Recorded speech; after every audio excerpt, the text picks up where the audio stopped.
Hello hello hello hello. नमस्कार नमस्कार नमस्कार नमस्कार। कैसे हो मेरे प्यारे बच्चों? उम्मीद करता हूं सब अच्छे होंगे, मजे में होंगे। और मैं आप सभी का एक बार फिर से स्वागत करता हूं आपके अपने चैनल वियर्ड केमिस्ट में। तो आज की क्लास में हम क्या सीखने वाले हैं? तो भाई, हम गैल्वेनिक सेल के बारे में बात कर रहे थे और अपना जो गैल्वेनिक सेल है कंप्लीट होता है। आज की जो लास्ट क्लास है, मतलब थ्योरी पूरी कंप्लीट हो गई है, आज की लास्ट क्लास है। इस क्लास में मैं आपको कुछ स्पेशल टाइप ऑफ क्वेश्चन आपको कराने वाला हूं, जो मतलब आपको मिलेंगे गैल्वेनिक सेल में, जो थोड़े से डिफरेंट टाइप के होते हैं। ज्यादा टाइप नहीं है, बस दो ही टाइप है। उन दो टाइप के क्वेश्चनों को मैं आपको करना सिखाऊंगा एक सिंपल तरीके से, है ना। और चलिए बिना किसी देरी के आज की क्लास को स्टार्ट करते हैं। तो आपके सामने एक क्वेश्चन दिख रहा है, आप इसको एक बार देखिए, एक बार बस पढ़िए। इस क्वेश्चन को जल्दी से पढ़िए, देखिए जल्दी से इस क्वेश्चन को ऑब्जर्व कीजिए। बस सॉल्व नहीं करना है, बस देखिए इस क्वेश्चन को। देख लिया पूरा? अब एक बार इस क्वेश्चन को और देखिए।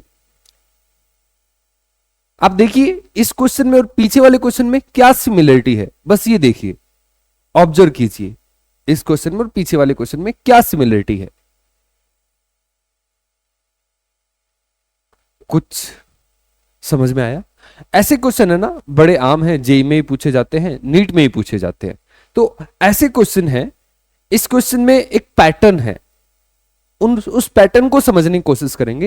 ये दो क्वेश्चन मैंने लिए हैं, एक क्वेश्चन को मैं सॉल्व कराऊंगा, एक आपके लिए होमवर्क रहेगा। ठीक है? ऐसे बहुत सारे क्वेश्चन आपको मिल सकते हैं। हम एक क्वेश्चन करना सीख लिया, एक पहले मैं करके दिखाऊंगा आपको, फिर दूसरा आप खुद सॉल्व करोगे। तो पहले इस क्वेश्चन को समझिए, इसमें क्या है वो पैटर्न को पकड़ने की कोशिश कीजिए। तो मैं पता नहीं आप समझ पाए होंगे, नहीं समझ पाए होंगे, आपने उस पैटर्न को पकड़ा या नहीं पकड़ा। मैं आपको उस पैटर्न को रिकॉग्नाइज कराने की कोशिश करता हूं। आप इस क्वेश्चन में देखिए, एक दो तीन इक्वेशन दे रखी है ना। और वापस यहीं पे चलते हैं, यहां पे भी तीन इक्वेशन दे रखे, एक दो तीन। सही है?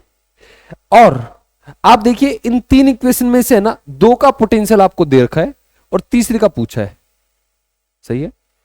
इस वाले क्वेश्चन में भी कुछ ऐसा ही है, इसमें दो का पोटेंशियल आपको दे रखा है और तीसरे का पोटेंशियल आपसे पूछा है।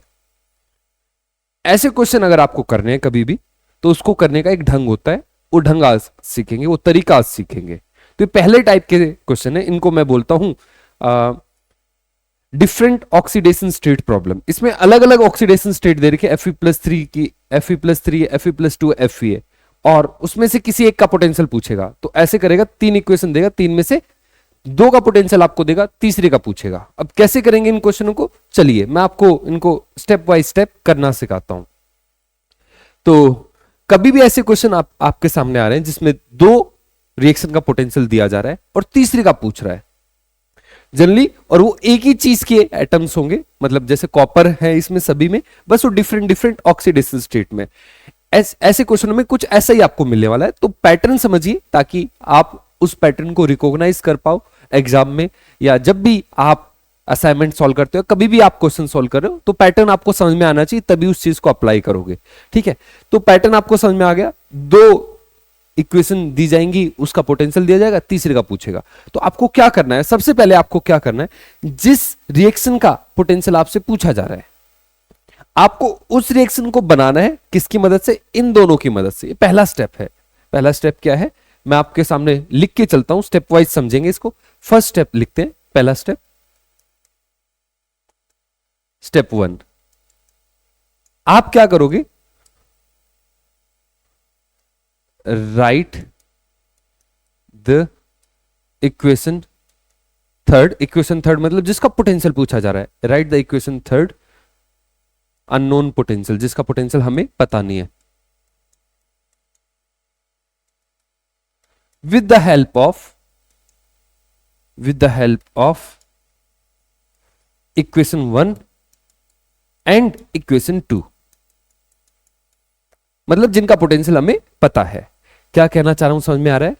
आपको ऐसा करना है, इस इक्वेशन को आपको फॉर्म करना है इन दोनों की मदद से, इन दोनों इक्वेशन की मदद से।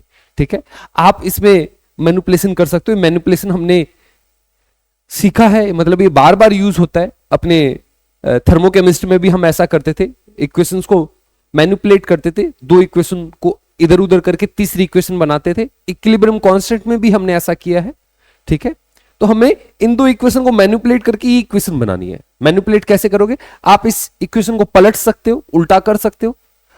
अगर आप उल्टा करोगे तो पोटेंशियल की वैल्यू है वो पॉजिटिव से नेगेटिव, नेगेटिव से पॉजिटिव हो जाएगी, क्योंकि अगर आप रिएक्शन को उल्टा करोगे इसका मतलब है रिडक्शन का आपने ऑक्सीडेशन कर दिया, ऑक्सीडेशन का आपने रिडक्शन कर दिया। अगर आप किसी नंबर से मल्टीप्लाई कर रहे हो, कर सकते हो, उससे पोटेंशियल पे कोई फर्क नहीं पड़ता, क्योंकि पोटेंशियल इंटेंसिव प्रॉपर्टी है। क्या बोल रहा हूं, चलिए समझते हैं। और मुझे ये इक्वेशन बनानी है, इन दोनों की मदद से मैं कैसे बनाऊंगा? तो देखो मुझे Cu प्लस चाहिए, तो Cu प्लस कौन सी इक्वेशन में? पहली वाली में नहीं है, इस वाली में Cu प्लस है। और इस वाली में जो Cu प्लस है ना वो राइट साइड में, मुझे Cu प्लस लेफ्ट साइड में चाहिए, ठीक है। तो पहले वाली इक्वेशन, दूसरे वाली इक्वेशन है, उसको मैंने पलट दिया, तो मैं उसको ऐसे लिखता हूं Cu plus gives you Cu plus 2 plus electron. और इसका जो पोटेंशियल है यहां पे 0.153 दे रखा है, मैं इसको माइनस माइनस 0.153 वोल्ट, क्योंकि रिडक्शन पोटेंशियल था, मैंने ऑक्सीडेशन पोटेंशियल लिखा है। पहले वाली इक्वेशन उसको ऐसे कैसे रखेंगे? Cu plus 2 gives you Cu, थोड़ा सा reduction, plus 2 electrons give you Cu E not. इसका रहेगा आपका कितना है? इसका ऐसा कैसा 0.337 वोल्ट, ठीक है। अगर आप इन दोनों इक्वेशन को ऐड करोगे तो आपके सामने इक्वेशन क्या बन रही होगी, देखिए, ये देखो, ये कट जाएगा और यहां बनेगा Cu प्लस 2 इलेक्ट्रॉन और 1 इलेक्ट्रॉन माइनस हो जाए, 1 इलेक्ट्रॉन गिव्स यू Cu, और इसका E नॉट, इसका E नॉट हमें निकालना है इसी रिएक्शन का। तो इन दो इक्वेशन की वजह से हमने तीसरी इक्वेशन बनाई, ठीक है। अब इसका हमें E नॉट निकालना है, तो ऐड नहीं करना है, डायरेक्ट ऐड नहीं करना है। एक बड़ी इंपॉर्टेंट चीज समझना, जो कॉन्सेप्ट है उसी को समझना है। यहां पे कॉन्सेप्ट ये है, E नोट को हम डायरेक्ट ऐड नहीं कर सकते। E नोट इंटेंसिव प्रॉपर्टी होता है। इंटेंसिव प्रॉपर्टी मतलब जैसे केमिस्ट्री के अंदर, फिजिक्स के अंदर कुछ ऐसी चीजें होती है जिनको आप डायरेक्ट ऐड नहीं कर सकते हो। जैसे अगर मान लो मेरे पास एक गिलास में पानी है जिसका टेम्परेचर 15 डिग्री सेल्सियस है और 100 ml पानी है, एक दूसरा गिलास है इसमें भी 100 ml पानी है, इसका टेम्परेचर भी 15 degree Celsius, 15 degree Celsius, 100 ml, 100 ml, दोनों पानी को मैंने मिक्स कर दिया। अब बताइए टोटल वॉल्यूम कितनी हो गई? 100 100 200 ml। अच्छा, टेम्परेचर बताइए फाइनल वाला, 15 प्लस 15 30? नहीं, टेम्परेचर डायरेक्ट ऐड नहीं होता है, टेम्परेचर इंटेंसिव प्रॉपर्टी होती है। तो कुछ ऐसी चीजें होती हैं, कुछ ऐसी प्रॉपर्टीज होती है जिनको हम डायरेक्ट ऐड नहीं कर सकते, जैसे कि टेम्परेचर, टेम्परेचर डायरेक्ट ऐड नहीं होता है ना। ऐसे ही डेंसिटी, अगर दो लिक्विड है उन दोनों को मिला दिया तो डेंसिटी डायरेक्ट ऐड नहीं होती है। आप मास को डायरेक्ट ऐड कर सकते हो, वॉल्यूम को डायरेक्ट ऐड कर सकते हो, डेंसिटी, टेम्परेचर, कॉन्सेंट्रेशन, इनको डायरेक्ट ऐड नहीं कर सकते हो। एक सोल्यूशन है 1 मोलर, दूसरा सोल्यूशन है 1 मोलर है, दोनों को मिक्स कर दिया, 2 मोलर नहीं होता वो। समझ में आया? इसी तरीके से जो अपना ये इलेक्ट्रोड पोटेंशियल है, ये इंटेंसिव प्रॉपर्टी होती है, इसको हम डायरेक्ट ऐड नहीं कर सकते हैं। क्या कहना चाह रहा हूं, समझ में आया क्या? तो आपको अगर थोड़ा बहुत याद हो, थोड़ा बहुत, मैं बस थोड़ा बहुत ही पूछ रहा हूं, ज्यादा नहीं। एक फॉर्मूला आपने कभी पढ़ा होगा ऐसा, M3V3 is equal to M1V1 plus M2V2। आपको याद है ये फॉर्मूला किस चीज का है? अगर आप दो सॉल्यूशन को मिक्स करोगे और उन दोनों सॉल्यूशन की आपको मोलरिटी पता है और फाइनल वाले सॉल्यूशन की मोलरिटी आपको पता करनी है M3, तो वो इस तरीके से करते हैं। तो इसमें हम है ना कुछ ऐड कर रहे हैं, तो ऐड क्या कर रहे हैं? डायरेक्ट मोलरिटी को ऐड नहीं कर सकते। M3 is equal to M1 plus M2 नहीं होता है, क्योंकि मोलरिटी इंटेंसिव प्रॉपर्टी। तो हम इसमें एक्सटेंसिव प्रॉपर्टी को ऐड कर रहे हैं। एक्सटेंसिव प्रॉपर्टी मतलब मोल्स को आप ऐड कर सकते हो। ये N1 है और ये N2 है और ये N3 है। क्या कहना चाह रहा हूं, कुछ समझ रहे हैं क्या? थोड़ी हाई लेवल की बात तो नहीं होगी, मुझे ऐसा लग रहा है। तो मैं सिंपली आपको ये समझाना चाहता हूं, मैं बार बार एक ही चीज समझाना चाहता हूं, मैं आपको ये समझाना चाहता हूं, पोटेंशियल को डायरेक्ट हम ऐड नहीं करेंगे भाई, क्योंकि ये इंटेंसिव प्रॉपर्टी है। अब मुझे E नॉट निकालना है, तो हम कैसे करते थे? तो मैं आपको है ना एक एग्जाम्पल दे रहा था, ये वाला M3V3, ये मैंने इसलिए लिया था ताकि मैं आपको ये समझा पाऊं कि जब हमें किसी फाइनल सॉल्यूशन की मोलरिटी निकालनी थी, जिसको हम डायरेक्ट ऐड करके तो नहीं कर सकते, तो हमने ना वहां पे एक्सटेंसिव प्रॉपर्टी को ऐड करके इसको फाइंड आउट किया था। एक्सटेंसिव प्रॉपर्टी क्योंकि हम ऐड कर सकते हैं, हम कुछ यहां पे भी सेम लॉजिक लगाएंगे। हम यहां पे जो इसका पोटेंशियल हमें मेजर करना है, इसके लिए हम इसकी एक्सटेंसिव प्रॉपर्टी निकालेंगे और एक्सटेंसिव प्रॉपर्टी को हम ऐड कर सकते हैं। और वो एक्सटेंसिव प्रॉपर्टी कौन सी? तो ई नॉट से सबसे इजीली जो एक्सटेंसिव प्रॉपर्टी निकाल सकते हैं वो है gives free energy. Energy extensive property होती है, एनर्जी को आप डायरेक्ट ऐड कर सकते हो। तो यहां पे अब अगला स्टेप आता है, मैं लिख देता हूं सेकंड स्टेप को, step 2।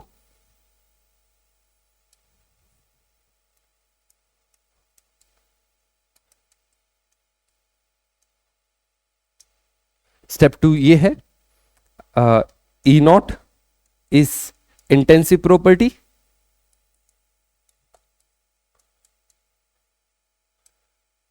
Can not be added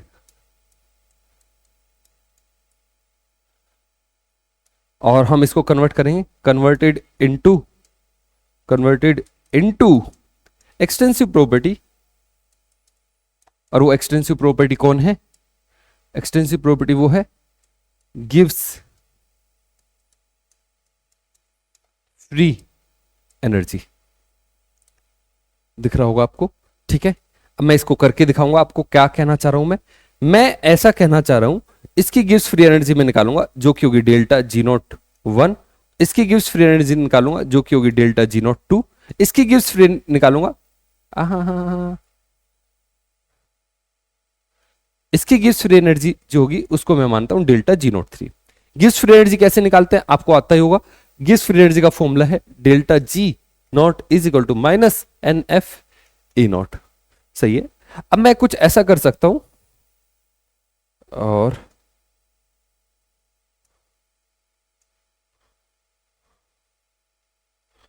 क्या किया मैंने, कुछ गड़बड़ हो गई। यस, मुझे स्पेस चाहिए यार।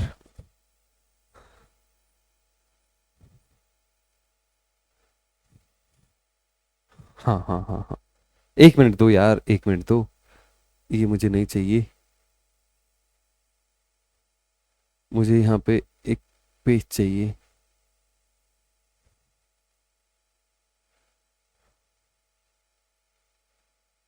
यस, ये मुझे खाली करना है।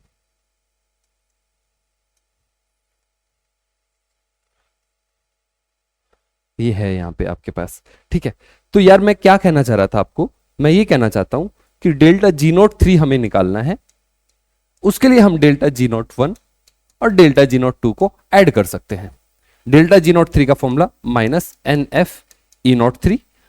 इसका फॉर्मूला, एक चीज मैं आपसे पूछना चाहता हूं, क्या इन तीनों इक्वेशन में एन की वैल्यू सेम है?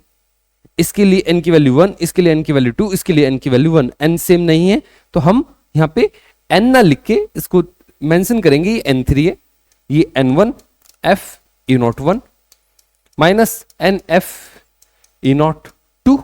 कुछ कॉमन दिख रहा है, कुछ कॉमन दिख रहा है, उस कॉमन को भगा दो। कैसे भगाए? तो देखो f और माइनस आपको कॉमन दिख रहे हैं, माइनस और f सब में कॉमन है, तो हम ऐसे लिखेंगे n3 E naught 3 is equal to n1 E naught 1 plus n2 E naught 2 E naught 2। अब इसकी मदद से, इस इक्वेशन की मदद से हम ई नॉट 3 निकाल सकते हैं। ठीक है, अब ई नॉट 1 ई नॉट 2 ये डायरेक्ट मत करना भाई, डायरेक्ट फॉर्मूला मत रट लेना, तरीका समझना। तरीका समझ में आ रहा है आपको? अब चलो इसकी वैल्यू को मैं पुट करके दिखा रहा हूं। इसमें डेल्टा जी नॉट 3 के लिए n3 की वैल्यू कितनी है? 1 है, तो यहां पे 1 और ये ई नॉट 3 हमें निकालना है। n1 निकालते हैं, n1 ये है पहली वाली इक्वेशन, इसका n1 1 है और 1 है। ई नॉट 1 की वैल्यू चेक करते हैं, ई नॉट 1 की वैल्यू कितनी है? -0.153 -0.153 प्लस n2 निकालते हैं, n2 ये रहा 2 और ई नॉट 2 की वैल्यू निकाल रहे हैं हम।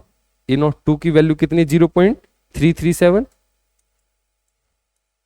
इसकी मदद से हम ई नॉट 3 निकालेंगे, तो इसको कैलकुलेट करते हैं। तो ये हो गया 7 दूनी 14, 3 दूनी 6, 7, 3 दूनी 6, 0.674 और ये माइनस 0.153, ई नॉट 3। अब ई नॉट 3 को कैलकुलेट करो, 0.674 माइनस 0.153, 1 2 और यहां पे 6 में से 1 गया, 5 0, तो आंसर आ रहा है आपका 0.521 वोल्ट। ठीक है, देखिए ऐसा कोई ऑप्शन दिख रहा है 0.52 वोल्ट, ये इसका आंसर आ गया। समझ में आया? तो ये तरीका है ऐसे क्वेश्चनों को करने का। ऐसे क्वेश्चन आपको बहुत मिल सकते हैं, तो ये इस तरीके से इस टाइप के क्वेश्चनों को हम करते हैं। ठीक है, ये 2 स्टेप में हमें करना है। हमें डेल्टा जी नोट ऐड करना रहेगा, उसकी मदद से हम ई नोट को निकालते हैं। क्लियर है? अब ये क्वेश्चन आपके लिए है, आप इसको सॉल्व करना, इसका आंसर आप कमेंट करना। और चलिए मैं अब आपको दूसरे टाइप के क्वेश्चन की तरफ लेके चल रहा हूं। एक बार मैं पानी पीऊंगा, तब तक आप इस क्वेश्चन को रीड कीजिए, देखिए एक बार क्या दिख रहा है आपको इसमें।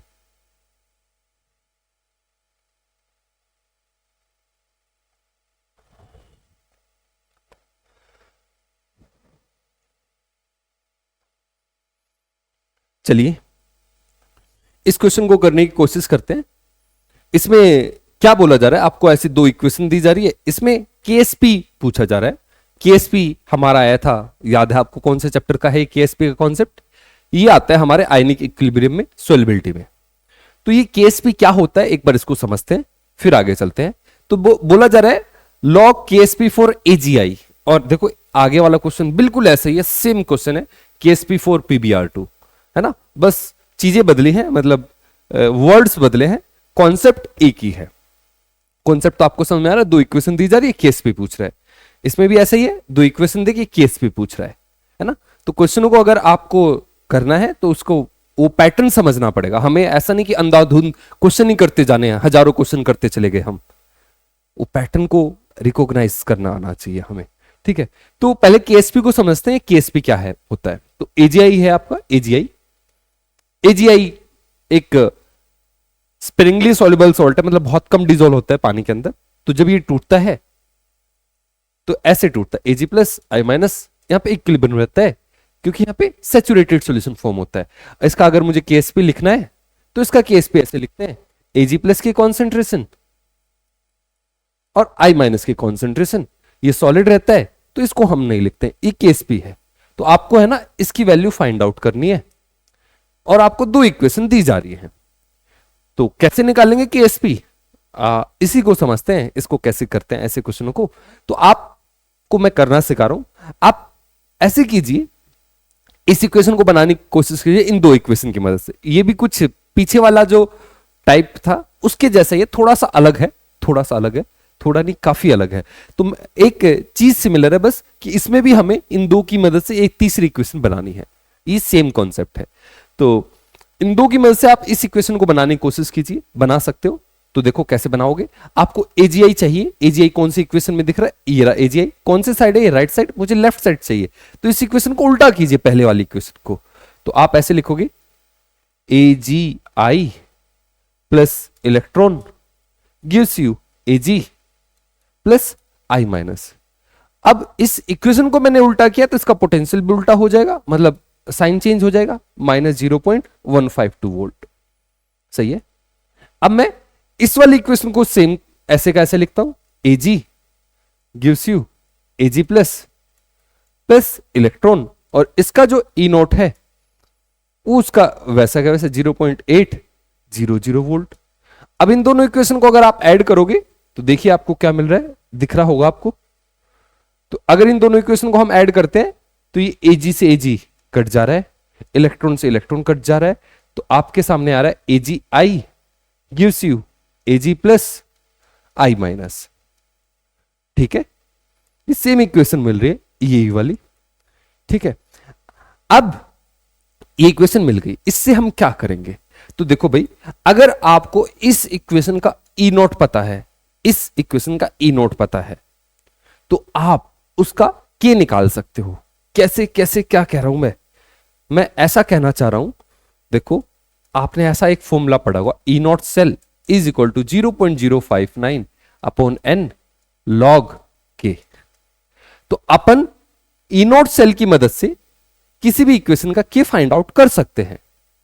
ठीक है, सेम लॉजिक हमें यहां पे लगाना है। मेरी जो वीडियो है उसका थंबनेल यही है, ई नॉट से के कैसे निकलता है। तो मैं वही समझाना चाह रहा हूं, अगर आपको इस इक्वेशन का के निकालना है तो आप इस इक्वेशन का ई नॉट निकालिए। अब आप इस इक्वेशन को नोटिस कीजिए, ये इन दोनों इक्वेशन से बनी है, पहले वाली और दूसरे वाली इक्वेशन से, है ना। इस पहले वाली रिएक्शन में क्या हो रहा है, रिडक्शन, दूसरे वाले में क्या हो रहा है, ऑक्सीडेशन। तो ये एक तरीके से ना अपनी सेल रिएक्शन है, नेट सेल रिएक्शन, है ना। सेल में क्या होता है, एक जगह पे ऑक्सीडेशन, एक जगह पे रिडक्शन, तो ये नेट रिएक्शन दी जा रही है आपको, नेट सेल की रिएक्शन। इसमें एक जगह पे ऑक्सीडेशन हो रहा है, एक जगह पे रिडक्शन हो रहा है। तो आप क्या कर दीजिए, E naught cell is equal to E naught oxidation plus E naught reduction. तो हमने एक ऐसी सेल इमेजिन कर लिए जिसमें एक जगह पे रिडक्शन हो रहा है, एक जगह पे ऑक्सीडेशन, और उसकी वजह से हम ई नॉट सेल निकालेंगे। ये क्या हो रहा है, रिडक्शन हो रहा है, ये ऑक्सीडेशन जो है वो वैसे ही दिया जा रहा है, उनका पोटेंशियल कोई चेंज करने की जरूरत नहीं है। तो हम ई नॉट सेल निकालेंगे, मैं यहां पे निकाल रहा हूं ई नॉट सेल को। तो ऑक्सीडेशन किसका हो रहा है, तो ऑक्सीडेशन इसका हो रहा है, ऑक्सीडेशन -0.8, और प्लस रिडक्शन किसका हो रहा है, इसका रिडक्शन हो रहा है, इसकी वैल्यू -0.152। अब इसको हमें सॉल्व करना है, कितना होगा ये, 0.800 0.152। ठीक है, इसको सॉल्व करते हैं, 8 9 4 और 7 में से एक गया 6, 0.648 आ रहा है, सही है। ये 0.648 आ रहा है आपका माइनस में, सही किया ना मैंने, 8 10 9 10 7 8, हाँ ठीक है। तो -0.648 आ रहा है। अब इस चीज को उठा के मैं यहां रख रहा हूं, -0.648, इसको मैं 0.06 पकड़ लेता हूं। एन की वैल्यू यहां से पता चल जाएगी आपको, एन कितना है, इसमें 1 है, इसमें भी एन 1 है, तो एन की वैल्यू आ गई 1 लॉग के। आपको इसमें जो इस रिएक्शन का जो के है उसी को हम क्या बोल सकते हैं, लॉग के एस पी। तो इसकी वैल्यू फाइंड आउट करनी है, तो log K S P is equal to -0.648 upon 0.06। इसको अगर हम सॉल्व करने जाएं तो ये कितना होगा, माइनस में 648/60।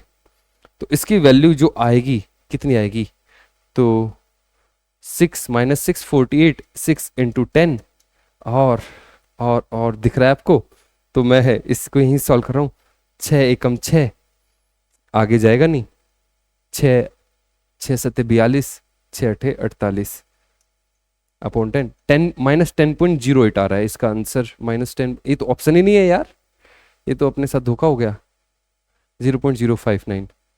तो माइनस में आंसर आ रहा है, और माइनस में कितना आ रहा है, मैंने सब कुछ कैलकुलेशन वगैरह सही किए, लग तो रहा है सब कुछ सही है। 8 और 2 10, 9 और 10 7 8, 0.648, ये तो सही है, 0.648 और 0.059, ठीक है। माइनस में था, लॉग केस पे निकालना है, 0.0648/6, 6 कम 6, 1.1 से तो कोई ऑप्शन स्टार्ट ही नहीं हो रहा, हो तो रहा है 16 है वो, लेकिन हाँ, तो 6 कम 6, सब कुछ सेम है, सब कुछ सही किया है मैंने। लगता ये माइनस हुआ था, पहले वाले को उल्टा किया, -0.15। हाँ हाँ हाँ हाँ हाँ, गलती हो गई यार, गलती हो गई। ये माइनस दोनों माइनस थे यार, ये ऐड होने थे, मैंने इनको माइनस कर दिया। ये क्या हो गया, गायब हो गया यार, सॉरी मेरी वजह से, अब नहीं आएगा। तो आपको गलती समझ में आ गई होगी, इन दोनों को हमें ऐड करना था। तो अगर हम इन दोनों को ऐड करें, 0.152 और 0.80 को, तो 2590, और ये माइनस में आएगा। तो आपका यहां पे है ना, कितना है, 0.952 है, 0.952 है, और इसको हमें अब सॉल्व करना है।